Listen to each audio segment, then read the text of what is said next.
Anger is easy. Mastery is hard. Anyone can raise their voice in traffic, slam a door in an argument, or rage scroll through social media. I know. I've done it all, but it never made me feel better. It just made me feel emptier. There's something about Brooklyn in the early morning, before the city begins to shout. It's quiet, but not empty. Still, but not lifeless. And in that stillness, I often face something louder than honking cars or subway brakes, my own anger. I used to think getting angry made me strong, that raising my voice meant taking control, but all it really did was prove how little control I had over the world, over others, over myself. Then I discovered Stoicism, not as a theory, not in a textbook, but as a way to survive in the chaos of the city, in the chaos in my mind. A way to move from rage to reason, from reaction to reflection. Epictetus once said, "No man is free who is not master of himself." This video isn't about pretending you don't feel. It's not about bottling things up. It's about facing your fire and learning how to hold it without being burned. This video isn't about suppressing emotion. It's about understanding it. It's not about becoming numb. It's about becoming free. This is how I learned to master my anger in crowded subways, tense meetings, rushed mornings, and long Brooklyn nights. This isn't philosophy class. This is real life. This is stoicism in the streets. But before we dive in, I want you to do one thing. Pause, take a breath, grab a cup of coffee or tea if that's more your style. Find a quiet corner. Put the world on hold just for a while. Because what you're about to hear isn't just a video, it's a journey. A journey that may challenge how you see yourself and change how you respond to the world. You won't hear empty motivation here. No shallow advice. Only the hard-earned truths I wish someone had told me years ago. If you stay until the end, truly stay, you won't leave the same, because what you'll gain is something most people spend a lifetime chasing: inner freedom. The kind of peace that no one can take away from you, not even on your worst day. So settle in. Let's walk this road together. First things first, recognizing when you're angry and how it's just a reaction. You think you're calm until the F train pulls into 4th Avenue, 9th Street at 8:30 in the morning. It's cold out, not freezing, but that kind of dry New York cold that makes everyone walk just a little faster. The wind cuts through your coat, and the sun hasn't quite reached the platform yet. The train arrives already packed. People rush in without looking. Everyone's half awake, half late. Some have headphones in. Others are glued to their phones. No one's really there. As I squeeze in, someone behind me shoves their shoulder past mine hard. I stumble a bit. My coffee spills onto my sleeve. No sorry, not even a glance. And for a second, just a second, I feel that old familiar heat rise up. My jaw tightens. My grip on the coffee cup turns stiff. I want to turn around. I want to say something sharp, just to make them feel what I felt. But I don't, because I've been down that road before. And I remember the words of Epictetus: "It is not things that disturb us, but our judgments about those things." The bump wasn't personal. The coffee stain didn't ruin my day, but my thoughts about what it meant, that's what tried to take over. That was disrespectful. People have no decency. Why do I always get treated like this? That voice, it's not wisdom, it's ego. And when I paused, really paused, I asked myself, is it the person I'm angry at? Or is it my pride that got bruised? Because here's the truth. We don't get angry because of what people do. We get angry because we believe they shouldn't do it to us. That belief is that the world owes us courtesy, space, recognition is where suffering begins. In the crowded cars of the F train, there's no room for ego, just bodies, breath, and choices.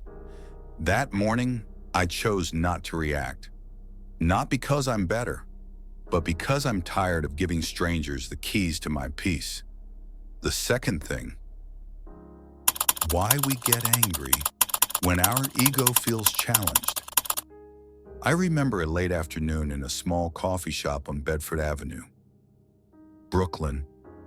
The air was warm, the hum of conversation low but steady. I was waiting for a friend who was late, scrolling through my phone to pass the time. Suddenly, a barista called out a name, mine, and handed over a coffee I hadn't ordered. Without thinking, I looked up, confused. Then, from the corner of my eye, I saw her rushing to grab my cup back to give it to someone else. In that split second, I felt something tighten inside me, a flash of anger. Not just irritation that my time was wasted, but something sharper, a feeling of being overlooked, unimportant. I wanted to speak up, to make sure she knew I was there, that I mattered. But then I caught myself. Why did I feel that way? Was it really about the coffee mix-up? Or was it about what the mix-up said to me? It was my ego feeling challenged. The part of me that wants to be recognized, respected, seen. Marcus Aurelius once wrote, whenever you are about to find fault with someone, ask yourself the following question. What fault of mine most nearly resembles the one I am about to criticize? In that moment, I realized I was guarding my pride, more than reacting to the mistake. We all want to feel important, to feel like our time and presence count. When that feeling is threatened by a careless word, a forgotten promise, or even a simple coffee error, the ego reacts with anger because deep down, it feels like a loss of control, a loss of value. That's why anger is so sticky, so persistent. It's not just about the outside world. It's about how the outside world makes us feel inside. The key, I've learned, isn't to pretend the ego isn't there. It's to recognize when it's speaking. When the anger is really about us feeling small or invisible, and then choosing not to let it control our reactions. The third thing, the Stoic technique. Stop reacting. Start reflecting. I remember sitting in a quiet cafe in Williamsburg, the warm afternoon sunlight streaming through the window, casting soft patterns on the wooden table. My well-worn copy of Meditations lay open in front of me, its pages filled with the wisdom of Marcus Aurelius, a guide that slowly became my anchor in mastering my emotions. I began practicing something deceptively simple, yet profoundly difficult, the pause. Whenever I felt anger starting to rise instead of reacting right away, no sharp words, no sudden moves. I stopped. I chose silence. I simply paused. Seneca once advised, when angry, count to 10 before you speak. If very angry, count to 100. But this isn't about just counting numbers. It's about training yourself, day after day, to interrupt the automatic reaction that anger demands. That pause, that tiny space between feeling and acting, is where true power lives. Not the power to control others or the outside world, but the rare power to control yourself. Here's how I practiced it. First, I closed my mouth. No impulsive reply. Then I focused on my breath. Slow, deliberate. Inhale deeply for 4 seconds. Hold it for 4, then exhale fully for 6.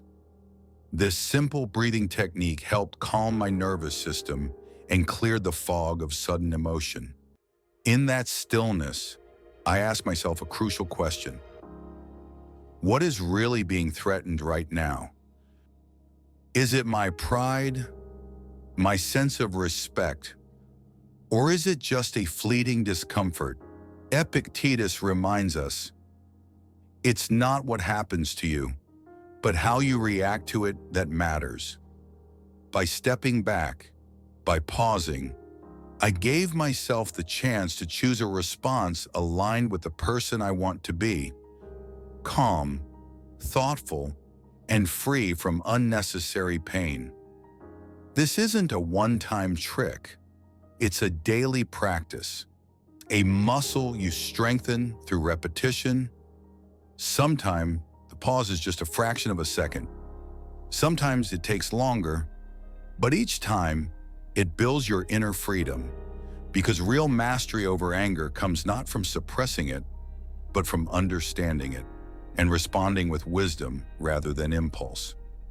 That quiet cafe in Williamsburg became my classroom, and that pause my most powerful lesson. The next thing you need to do is turning anger into strength, the Stoic way of acceptance. After learning to pause and reflect, the next step was even harder. Accepting what I cannot control. One chilly evening, walking along the cobblestone streets of Williamsburg, the wind cutting through my jacket, I thought about how often anger comes from fighting reality instead of accepting it. Someone cuts you off on the subway, a coworker dismisses your idea, or a friend forgets a promise, and suddenly, your mind spirals into frustration. But as Epictetus taught, make the best use of what is in your power and take the rest as it happens. I began to realize that many of the things triggering my anger were simply beyond my control. The weather, other people's actions, the past. None of these I could change. What I could control was how I chose to respond. By shifting my focus from resisting the uncontrollable to mastering my reaction, anger lost much of its grip. I practiced reminding myself daily, this moment is what it is. Let me accept it without unnecessary resistance. Acceptance doesn't mean passivity or giving up. It means understanding the limits of your influence and investing your energy where it truly matters, in your own mind, your own choices. There was a day when the subway was delayed for nearly an hour. Normally, I would have been furious, impatient, shouting at the crowd, stewing in anger. That day, I tried something different. I took out my book, breathed deeply, and repeated silently, I cannot control this delay. I can only control my calm. It wasn't easy. The crowd around me grew restless. People grumbled loudly, but I felt a strange peace. That peace came from acceptance, a core lesson of Stoicism. That true freedom begins when we stop battling what's outside and turn inward. The next thing you need to do is to embrace the power of silence. In a city like Brooklyn, noise surrounds us every day. The constant rush of traffic, the chatter of strangers, the clatter of subway trains. But in the midst of this chaos, I found something unexpectedly powerful. Silence. Silence isn't just the absence of sound. It's an active choice, a pause where clarity begins. When anger threatens to explode, silence becomes my shield. Instead of reacting immediately, I learn to hold back my words. That quiet space gives me time to breathe, to think, and to decide what's truly worth saying. Marcus Aurelius reminds us, "Be silent, or let thy words be worth more than silence." At first, holding my tongue was difficult. The urge to defend, to argue, or to lash out felt natural, almost necessary. But with practice, silence became a form of strength. It allows me to listen, not just to others, but to myself. To recognize the true source of my feelings and to respond with intention instead of impulse. In those moments of silence, I gain control. I stop feeding the fire of anger and instead put it out with calm reflection. Silence is the foundation of self-mastery. It's the moment where the storm inside begins to settle and where freedom begins. Practicing silence isn't about shutting down or avoiding problems. It's a deliberate pause, a small but powerful step that I've learned to build into my daily life. Whenever I feel that familiar rush of anger, maybe someone cuts me off on the subway platform, or a rude comment pierces through a busy Brooklyn street, I remind myself to stop talking. Instead of firing back, I take a breath and choose silence. I close my mouth, lower my voice, and listen. Sometimes to the other person, but more often to the storm brewing inside me. One day, after a tense encounter on the L train, when a fellow passenger was impatiently pushing past, my first instinct was to snap back, but I caught myself. I clamped my mouth shut, took a deep breath, and reminded myself of Marcus Aurelius' words. The best revenge is to be unlike him who performed the injury. In that silence, the irritation began to dissolve. I realized how little control I had over that person's behavior, but how much control I still held over my own reaction. Silence became my refuge, my tool to reclaim peace. To practice this, I developed a simple routine. When anger flares, I mentally count to 5. Silently, I focus on my breath. I ask myself, what will my reaction say about me? Is this who I want to be? This pause, this silence, lets me choose kindness over conflict, calm over chaos. It's not always easy, especially in a city that moves fast and demands quick reactions. But every time I practice silence, I strengthen my ability to respond thoughtfully rather than react impulsively. In silence, I find power. In silence, I find freedom. After all these moments of struggle, reflection, and practice, the greatest lesson I've learned is this: true freedom begins within. Anger will always come knocking. That's part of being human. But how we answer the door makes all the difference. Through silence and reflection, I've realized that anger is less about the world around me and more about how I interpret it. It's a sign pointing to my own judgments and expectations. Epictetus said it best: "It's not what happens to you, but how you react to it that matters."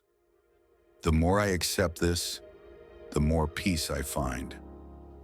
Not because life suddenly becomes easier, but because I stop fighting what I cannot control. The power to stay calm, to pause before speaking, and to embrace silence is a skill. A daily practice that transforms not only my mind, but my whole life. When I master my anger, I free myself from unnecessary suffering. And in that freedom, I become the person I want to be, someone who responds with wisdom, compassion, and strength, even when the world pushes hard. So, if there's one thing I hope you take away from this, it's this. Your peace is in your hands. You don't have to be a prisoner of your anger. You can choose silence. You can choose freedom.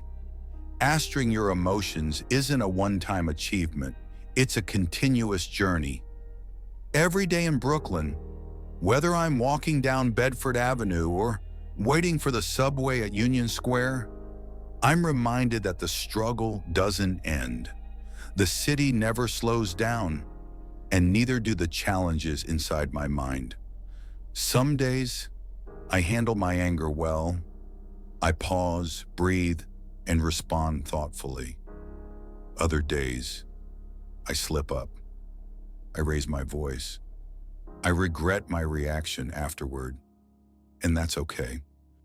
What Stoicism has taught me is that progress isn't about perfection. It's about persistence. It's about showing up for yourself again and again, even when you fail. Marcus Aurelius said, "The impediment to action advances action. What stands in the way becomes the way." Every frustration, every setback, every moment I lose control is actually part of my path forward. I've learned to see these moments as opportunities. Moments to learn, to grow, and to strengthen my inner calm. This journey requires patience and kindness, especially toward yourself, because mastering your emotions doesn't mean erasing them. It means understanding them, guiding them, and choosing how to respond. It's waking up every morning in Brooklyn's brisk air and deciding, today, I will practice peace. Today, I will choose reflection over reaction, and slowly, over time, that choice becomes who you are. One of the most powerful lessons I've learned on this journey is how crucial it is to build positive habits. Mastering your emotions isn't just about willpower in the heat of the moment. It's about what you do every day, quietly and consistently. In Brooklyn, I've found that small routines make a huge difference. Whether it's starting my morning with a few minutes of mindful breathing, journaling my thoughts in a quiet cafe in Williamsburg, or simply pausing before responding when someone cuts me off in traffic. These simple daily actions train my mind like a muscle. Over time, they create a foundation of calm and clarity that helps me respond instead of react. Seneca reminded us, every new beginning comes from some other beginning's end. Building these habits isn't always easy.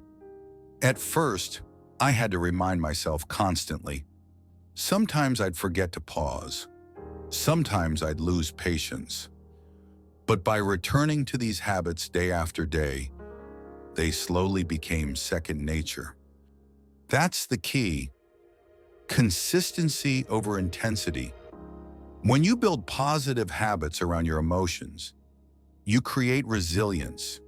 You build a shield that helps you face life's storms with grace, instead of being swept away by them. And that's how freedom grows, not from sudden moments of control, but from steady, ongoing practice. If you're watching this and wondering how to start mastering your anger and emotions, here are some simple, practical steps you can take starting today. 1. Notice your anger early. The moment you feel irritation or frustration bubbling up, pause, recognize that it's happening before it takes over. Awareness is the first step. 2. Practice the pause. When anger rises, take a deep breath. Inhale slowly for 4 seconds. Hold for 4, then exhale for 6. This simple breathing technique helps calm your nervous system and gives you space to think. 3. Ask yourself why before reacting. Ask, what exactly is triggering me? Is this really about the other person, or is it my ego feeling threatened? This reflection helps you step back from knee-jerk reactions. 4. Choose your response. Remember, you have a choice. You don't have to lash out or withdraw. You can respond in a way that aligns with the person you want to be. 5. Journal your emotions. Take a few minutes each day, maybe in a quiet Brooklyn cafe or on your evening walk, to write down what triggered your anger and how you handled it. Over time, you'll spot patterns and see your progress. 6. Read Stoic wisdom. Keep a book like Meditations by Marcus Aurelius or Letters from a Stoic by Seneca nearby. Reading a few lines daily grounds you in perspective and reminds you that everyone struggles, and growth is possible. 7. Be patient with yourself. Remember, mastery is a journey. You will slip up. When you do, don't beat yourself up. Learn from it and keep moving forward. Starting small makes this journey manageable. It's about building consistent habits, not achieving perfection overnight. If you commit to these steps, over time you'll notice something incredible. The anger loses its grip. You gain freedom, not from controlling the world, but from mastering your mind. Thank you for staying with me through this journey of mastering anger and emotions. If there's one thing I want you to take away, it's this: you have the power to change how you respond to life's challenges. It won't happen overnight. It takes time, patience, and practice. But every step forward is a step toward freedom. Freedom from the chaos inside. So, here's my invitation to you. Make a commitment today. Take a moment to breathe, to pause, to reflect. Whether you're here in Brooklyn or anywhere else in the world, this practice can become your daily companion, your quiet strength in the noise. If you found value in this video, please hit the like button, subscribe for more stories and lessons on Stoicism, and share this with someone who might need it. And most importantly, keep showing up for yourself. Keep practicing kindness, especially to your own mind. I promise, you won't regret it. Now, grab a cup of coffee, take a deep breath, and let's keep walking this path together.